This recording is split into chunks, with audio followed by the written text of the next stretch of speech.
Broadcasting live from Lothal.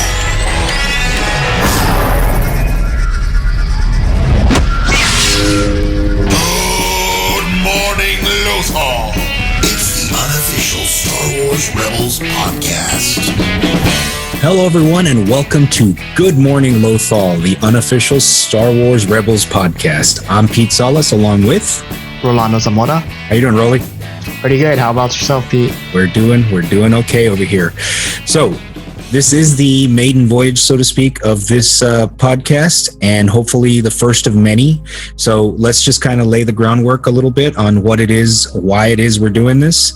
I am a Star Wars fan. I have been since I was a little kid, but like most people out there, like a lot of people out there, I was a casual Star Wars fan in that I only watched the movies. I played some video games, but I never read any of the novels. I never, delved into that expanded universe, so to speak.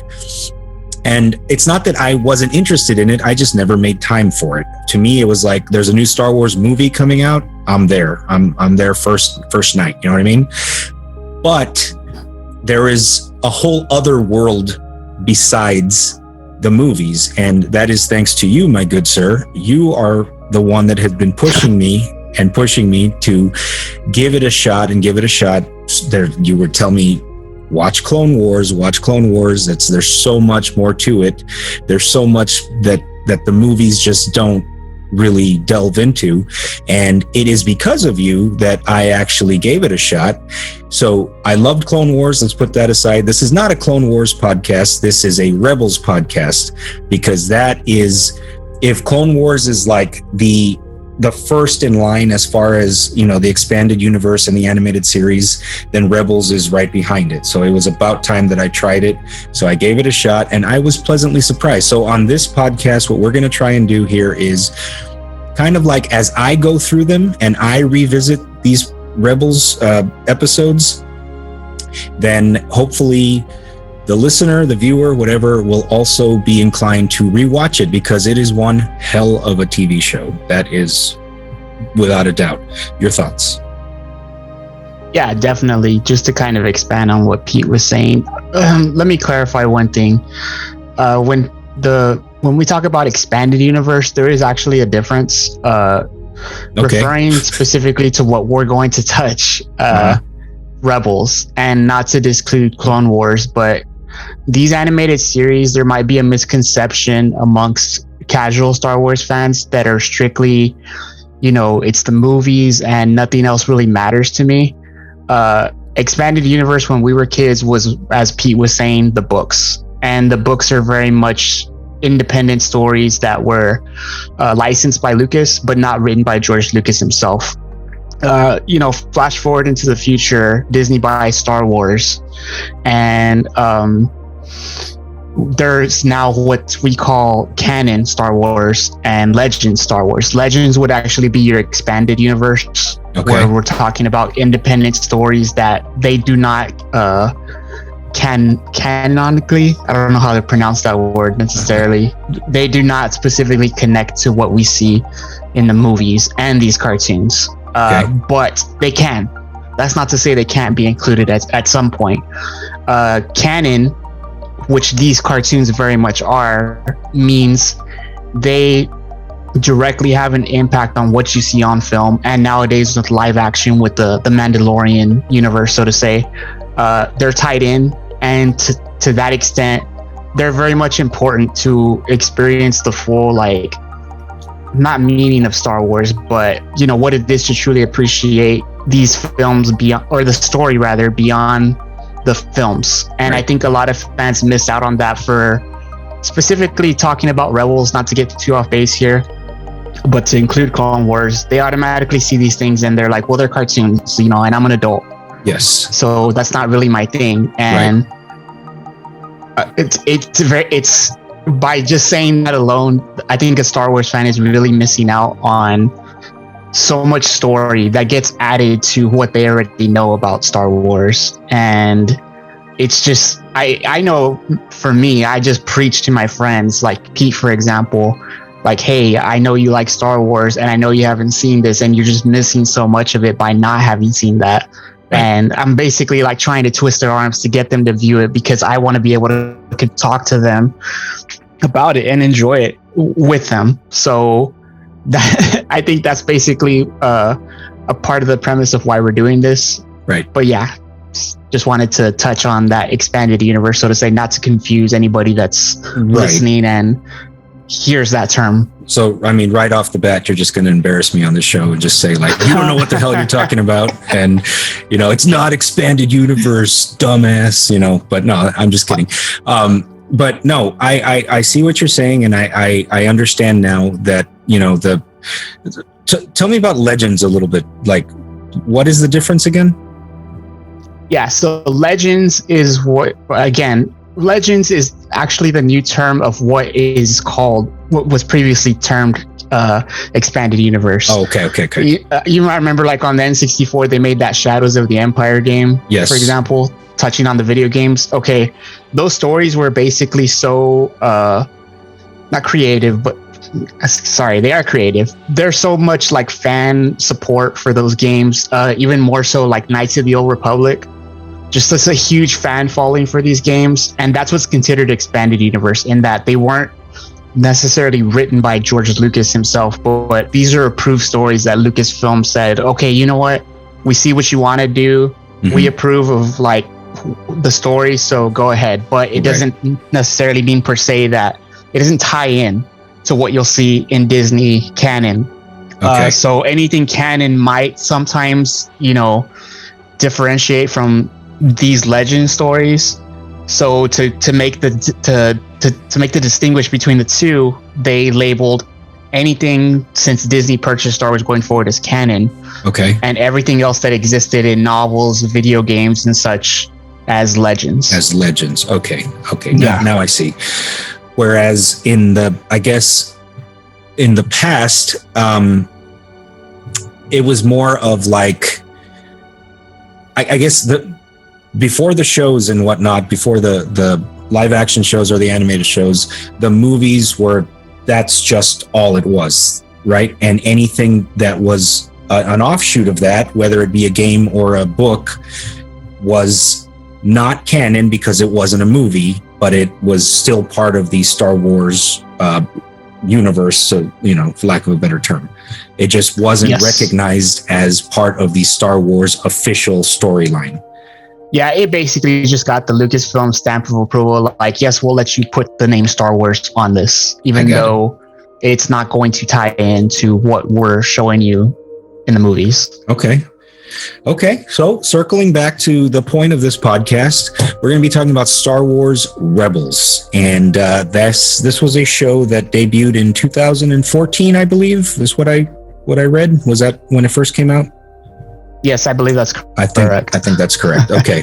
So episode 1 and 2 is what we're going to be talking about today, because it's a two-parter, which they came out swinging. If they were going to catch people's attention that were, I guess, casual fans, this was a great way to tie, you know, like get you hooked on this story. So episode 1 and 2 is called Spark of the Rebellion, part 1 and part 2. And let's see here. Okay. So I took some notes here. And first things first, Vader. It's the first thing I hear, first thing I see. As soon as coming right out the gate, they come out swinging to catch, like I said, the casual fans who are only, you know, basically fans of the TV shows. I mean, the movies. So it was a hell of a way to start, because, you know, the first thing you hear is the breathing, and then they did not recast him. He was still alive. Thank God. They got James Earl Jones himself to voice it. You can tell his voice is a little bit older, but that's Vader. That is Vader. There's no question about it. And he's kind of unofficially, at least in my opinion, passing the torch onto the new baddie for this season, which is the Inquisitor. Yes, this guy right here. The Grand Inquisitor. The Grand Inquisitor. Right. Because he's the leader of the Inquisitors, and the Inquisitors are... Help me out here. The Inquisitors are basically Sith loyalists, so to say. They're not Sith, as the Emperor and Vader are. as we know them. Okay. But they are force sensitive users who, you know, Vader basically creates this faction, and their sole purpose is to seek out all the remaining Jedi and force sensitive children even, and rid the universe of them. Specifically, rid the universe of any Jedi that they didn't off right during Order 66. And these children of the Force, as Vader coins them in that opening scene.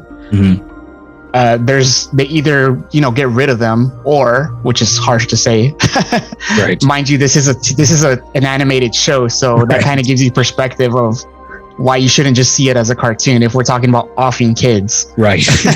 Yeah, no kidding. But more specifically, it also means for them to possibly recruit these children to be Inquisitors. They don't explicitly say this, but there is also that implication. Okay. So would be the first appearance of the Grand Inquisitor in any form of Star Wars canon? Is that correct? Yes, I believe that's correct. Right, because they didn't show up in the Clone Wars because that was pre-Order 66. Correct? Yes. Okay. All right. Yeah. Just the Inquisitors didn't come around until post Order 66. Okay. So first thing we see is Vader. He's talking to the new bad guy. We have learned that this is their purpose, is to go and hunt down the remaining Jedi and the Force sensitive children, which that was another note I had, was Force sensitive, but you've kind of touched on that to help me understand. It's basically anybody, not just because you're Force sensitive does not mean you're a Jedi. Those are two different things. Yeah, that's correct. Okay, got it. Now, Ezra, we're introduced to Ezra Bridger, is the young kid who is following, or he seems like a street, almost like an Aladdin type, right? Because he's just kind of exactly what I was going to say. So he's just kind of like, you know, he runs the streets. He's a street kid, and you know, he does he steals from vendors and whatnot. He's good at heart, but you know, he does what he needs to do to survive. That's kind of what we've been introduced to at this point. Okay, but before we get to that, I had a question. Is it Lothal or Lothal? Because they pronounce it two different ways depending on the voice actor. I would say either. I personally pronounce it Lothal. It's kind of like Lothal almost. Lothal? But yeah, I think there's this thing in Star Wars, you know, language barrier, so to say. People in the Star Wars universe say things different ways, you know. Not to go too off topic here, but like Bad Batch, Kaminoans, you know. Oh, I see. I see what you're saying. Okay. Yeah. That's what we're going to do next, Bad Batch, after we're done with this in about a year. Yeah, it sounds like a plan. Okay.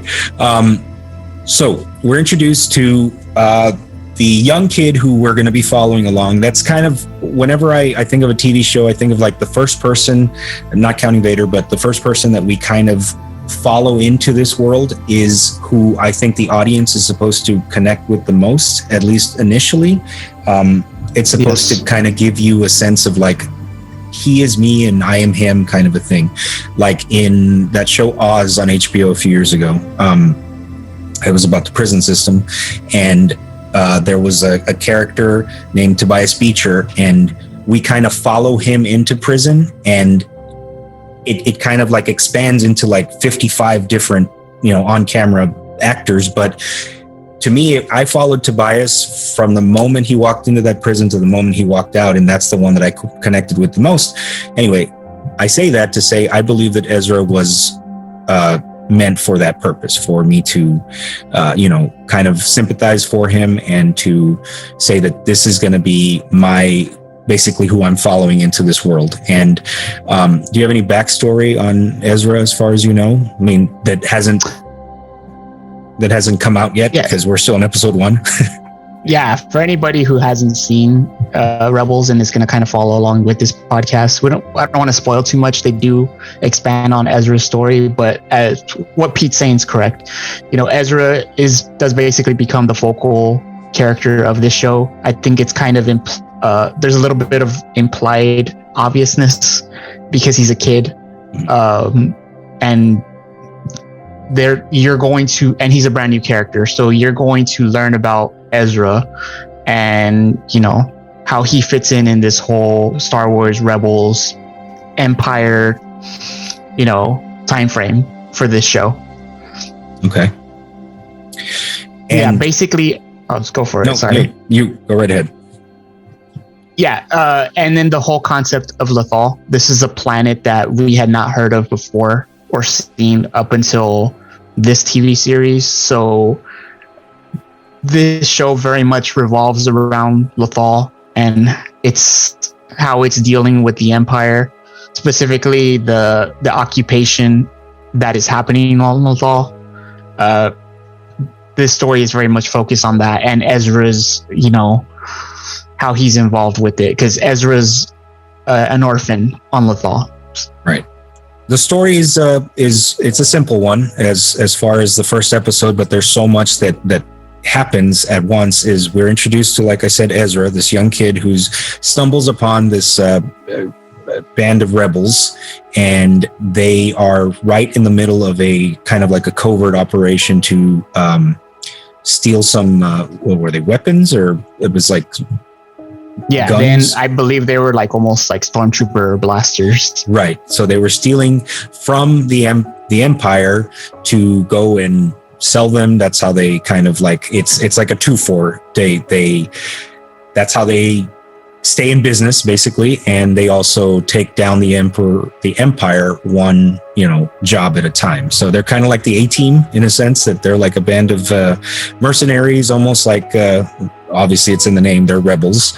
And yes, as the episode goes on, Ezra goes ahead and, well, actually I'm jumping ahead, because one of the first things that we hear him say is it's almost like he senses something when he's looking down at Kanan, and that is supposed to be our first hint that they share some sort of a bond, you know, like maybe he is force sensitive, right?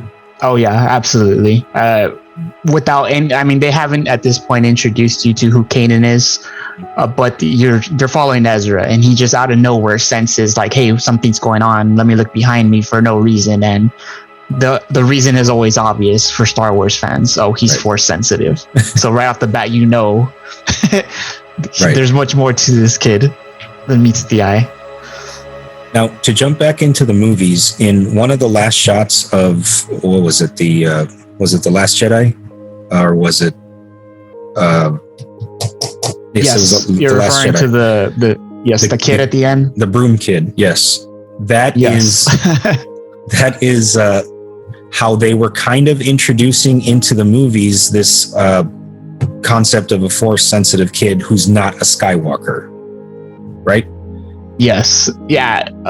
Not to veer too much off track, but yes, that was for me the coolest thing of The Last Jedi, and where I thought the movies was gonna progress after that. But there was this concept in that movie that was very much trying to be painted, that, you know, you don't have to be a Skywalker to have powers, to be gifted in this Star Wars universe. Now, unfortunately, the fan base kind of, in my opinion, drove that concept away because they weren't necessarily comfortable with it.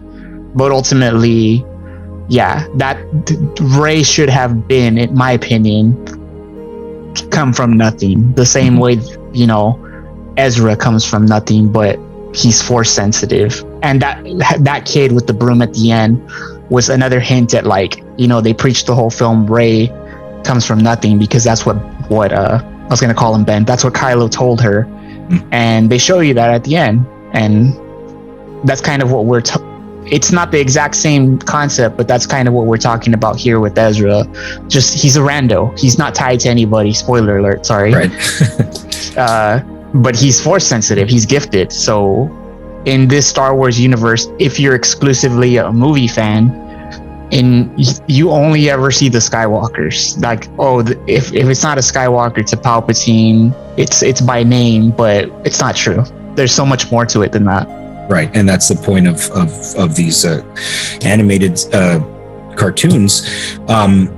the question I was about, you hit on something right there that I was going to ask you. How big is the divide, I guess, so to speak, from the Star Wars film fans and the animated series fans, I guess, because it seemed as if like you were saying, they were heading towards that direction of introducing that concept that like anybody could be born Force sensitive.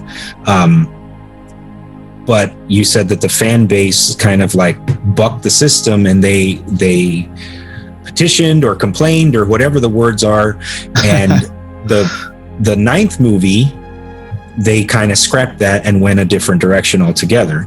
So my question is,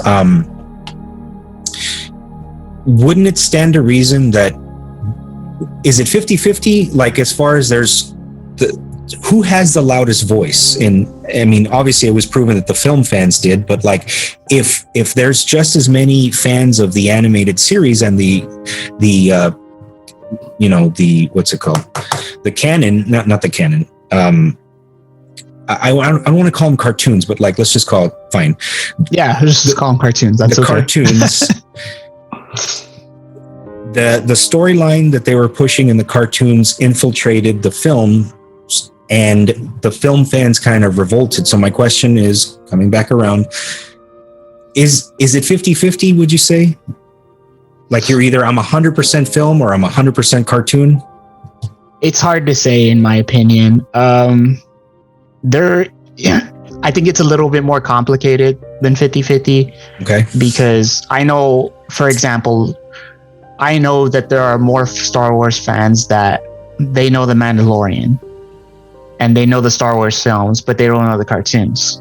Okay. And so that's one aspect. And then you have the fans who obviously give me as much Star Wars product as possible, aka me. Right. And you just, you see the beauty of it all pieced together between the cartoons, the films, and the live action Mandoverse, as some call it.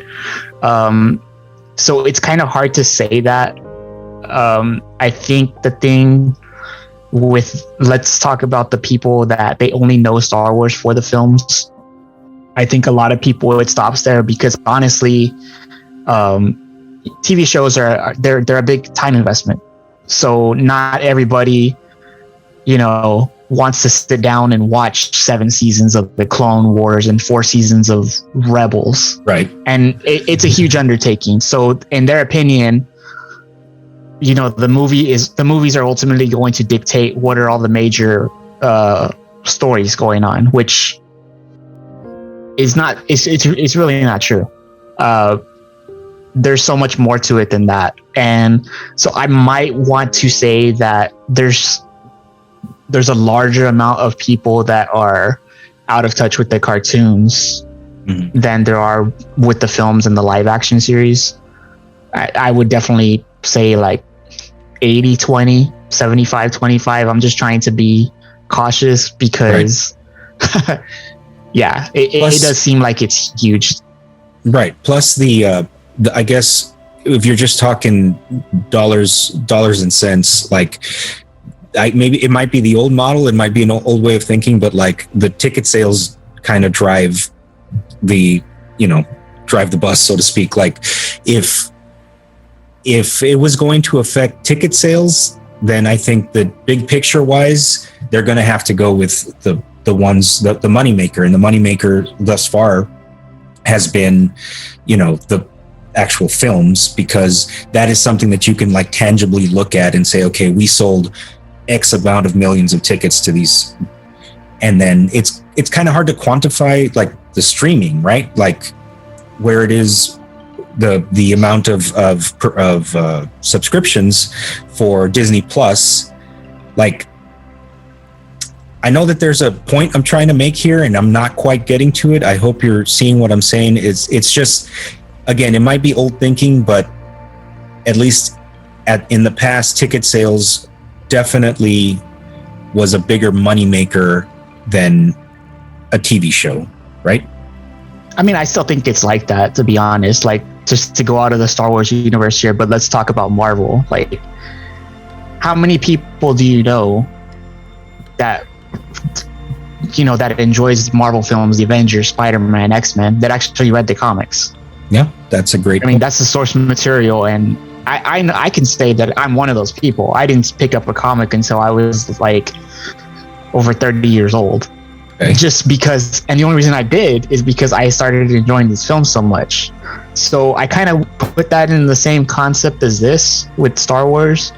The fans grew up knowing, the original trilogy, saw, the prequel trilogy, at least people in my age bracket.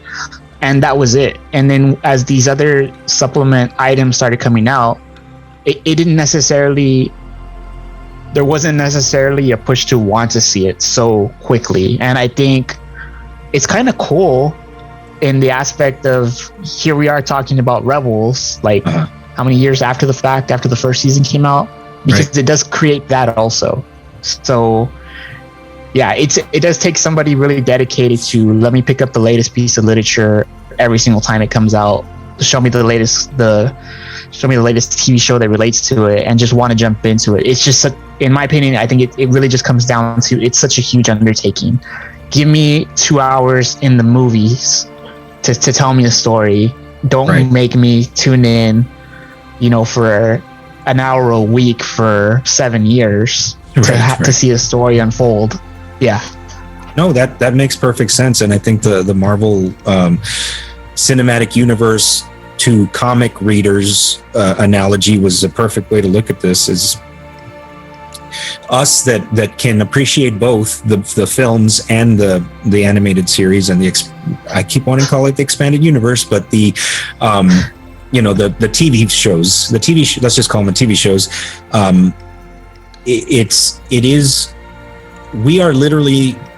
We just want to absorb as much information as possible on this world that we love, and it does not end with the films for us. And I think that is the biggest thing is we briefly I toyed with the idea of calling this podcast casuals, because it's become like kind of a go-to insult to the people who just basically their knowledge of Star Wars begins and ends with the films. But yeah, I mean, this is definitely, you're not getting the full story. You're not getting the full story if you're not watching the animated series and the TV shows. And I really think that you and I have said that to a couple of friends of ours too in our group chat, that they don't make time for the TV shows, or they started it and it wasn't for them and they weren't feeling it, or there wasn't enough of whatever connected them to even like the Star Wars universe in the first place in it. But if you got to expand your horizons, so to speak, just a little bit, right? Oh yeah, definitely. And just to touch on that too, because again, we understand this is a Rebels rewatch podcast, right? So and the show has ended for a few years, so I think there's plenty of fans out there that are listening that they've already seen both Clone Wars and Rebels. But I also know, going back to fan divides, like I said, it's complicated. There is a huge divide in Clone Wars viewers, Rebels viewers. A lot of people, they put on the first episode of Rebels, they see the animations different, and they're like, I don't want to have anything to do with this. Right. Like, this is not Clone Wars. Clone Wars had such great animation. Right. And here's something, it's just not appeasing to the eye. And right off the bat, like, you're just like eliminating all hopes of enjoying a really great show, and something that really, in my opinion, adds even more substance to the Star Wars universe than Clone Wars does. I might get burned on that by some fans, but it's true. There's everything you're seeing in the Mandoverse. There's just so much Rebels tie-in. And it's hard for me to get people to watch it to understand that. Again, because it's a huge undertaking. I get it. It's not easy to watch 4 seasons of Rebels, and even at that, you're talking about 7 seasons of Clone Wars that you probably should watch first. Right. So I get it. But if it's a purely ignorance thing, that's where I'm kind of like, you have to give stories a chance. I'm one to, I ignore everything. Tell me a good story. I don't care who the actor is. I don't care how it looks visually. The story for me always overrides everything. And what ends up happening is I actually end up liking, that character, like the actor or actress to be specifically. Maybe I had a doubt, but I tell myself I'm not gonna, I'm gonna reserve judgment. And they just end up becoming somebody that, like, I become a huge fan of. Right. Yeah, no, that's very well said. I couldn't have said it any better. Okay, so maybe we're jumping around, but hey, give us a break. This is our first episode. I think maybe for next time, we should start with like a recap of the show, like just a brief synopsis of what it is, and then we can kind of break that down. So make that note. Synopsis first. I actually wrote that as my first note, but it didn't even play out that way. Okay, so let's just name the characters real quick. We've got obviously Ezra and Kanan, excuse me, I said Kanan. That was a slip of the tongue. Kanan. I think I'm just confusing you by all the talk of Kanan. I mean, right. We've spoke plenty of times, and we know Kanan is Kanan. Kanan. Yeah. So go for it. They're actually. So basically, we're first introduced to Ezra Bridger. Mm-hmm. He's the young heroine of this show, and the next person you're introduced to is Kanan Jarrus. So Kanan is actually what you come to find out by the middle end of the second episode is a Jedi who survived Order 66. Right. So just on that premise alone, you already know. Okay, I'm interested. I understood all the Jedi were wiped out with the exception of maybe Obi-Wan and Yoda, if I'm just a casual viewer. Right. Or a movie viewer, so to say. And now you're telling me that there's a Jedi that survived that's not named either of those two. So right off the bat, I'm intrigued. So as this crew, they're known as the Phoenix Squadron. So I'm just going to go ahead and introduce that right now. Okay. As they're in the process of stealing these weapons from the Empire, you're introduced to the entire crew. I think the next person they introduce you to is Zeb. Zeb's hiding in the shadows. Yes.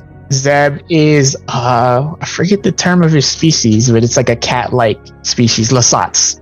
Zeb is a Lasat. He's kind of like he's not Chewbacca, but he's that creature, that alien creature that you're introduced to. He's the muscle. Who is this? He's the muscle, exactly the same way Chewbacca was with Han Solo. And then you're introduced to another member. Her name's Sabine, and she's actually everybody will recognize her in the sense that she wears Mandalorian armor because she's Mandalorian. Right. She's a very unique take on a Mandalorian. Right. That we'll get into later. And then to round out the crew, there's Hera Syndulla. She's a Twi'lek. I forget how to pronounce that. That's maybe why we should have named this Casuals. But anyways, Hera is actually the pilot. And early on, you get a hint of she has a close relationship with Kanan for whatever reason or another. Mm-hmm. Fans will know what it is. We'll get into that again. And then there is actually a droid member of the crew named Chopper. Chop. Yes, Chop, as a lot of fans, Rebels fans will already know him as, and they already know he's the problem child. So on that concept alone, I think fans will really enjoy any and all commentary I will have on Chopper. Right. And from movie fans have already been introduced to a temperamental droid in R2-D2, but this guy takes it to the next level because I read somewhere that like, obviously he's not saying cuss words, but like he's saying cuss words the whole time. Like, yeah, the guy, he's basically cussing, throughout any and every episode because he's very much complaining. Mm-hmm. And with that complaining, there's definitely some implied cussing for sure. Right. And very, very animated because they gave him those like little arms that come out. So like he every time he's yelling, he's just waving his arms up and in anger. But yeah, that is the full crew. And that is who we are going to follow in this journey that is called Star Wars Rebels. And so just to, like I said, we'll have our formula down for next time a lot better, but the basic synopsis of both episodes was just to introduce us to the fact that this is very much post Order 66. Vader is out there hunting the remaining Jedis with the help of the Inquisitors. We have been introduced to a group of rebels, the Phoenix Squadron, and a young recruit, so to speak, who shows signs of Force sensitivity, and that's where we're going from here. I mean, the whole point about this was just to show that Ezra is the reluctant hero, much as it's a common concept in the Star Wars stories, which is somebody who just doesn't want to admit that they have the potential to be a hero, and slowly but surely it will be brought out of them and they will rise to the occasion. Is that safe to say? Yep, nailed it right on the head. These are very much similar to Luke, Rey, these characters that they're introduced on screen for the first time. They're young, and you don't know who they are, but they have a big journey ahead of them. Right. Okay. Any final thoughts before we wrap this one up?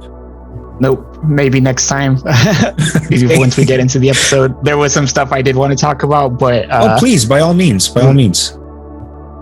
I think maybe we keep it for the episode. One of the highlight things for me was the introduction of the Jedi holocron, which I thought was really cool because this is I've rewatched it a few times already, obviously, right? But I was telling Pete, this is the first time where I specifically took notes for the intent of educating. Right. And I saw a holocron, of course, when this show came out, and I was like, oh, sweet, a holocron. I mean, if you're a Star Wars fans know what they are, but I don't think it really stood out to me that, if I'm not mistaken, this was actually the first time a holocron was shown in Star Wars media, canon media to be specific, so it's even more relevant. But something really cool that both the Jedi and Sith have, it does get further explained as the show progresses, so that was something that I thought was awesome. One of the biggest takeaways for me, and then specifically Obi-Wan's message that is recorded on said holocron. Right. Okay. Yeah. So then that will come into play later in the series. But for now, let's just say that if you're not watching this show, if you're watching along with us, then welcome to the journey with us. But if not, then I highly recommend that you give it a shot. But chances are, if you're already listening to this, then you already have either seen it or you're watching it right now. I just really wish that more fans would expand their mind and, just kind of give it a shot, because it's a great story. It's just a great story. So if you're a fan of great stories, and a fan of Star Wars, then look no further than Rebels. Definitely. Again, this was our first shot at this, so we will definitely come out swinging next time. But I think we did pretty good for our first run through. Rolly, what do you think? Yeah, I think so. Okay. So we're gonna have to discipline ourselves and not get out of the Rebels theme. Right. But that's the beauty of it. I mean, that's really the beauty of, the show, and Star Wars is, that's my point, that this show expands into anything and everything. And that's probably why you should be watching it if you're just a casual Star Wars fan. Right. And not to mention that the Obi-Wan show's coming up in a few weeks, so I'm pretty sure we're going to have to touch on that, because right off the bat, if you saw the trailer, then you notice the weird-looking bald-headed white guy that was asking where's the Jedi or whatnot, but that's who that is. So it all ties together. So I'm pretty sure there's going to be a lot of new new Inquisitor fans because of the TV show, and it's, we can say we knew them first. we knew them back in, in the animated version. And it's always nice to have that and have that over your friends in the discussion. It's like, how do you not know who that is?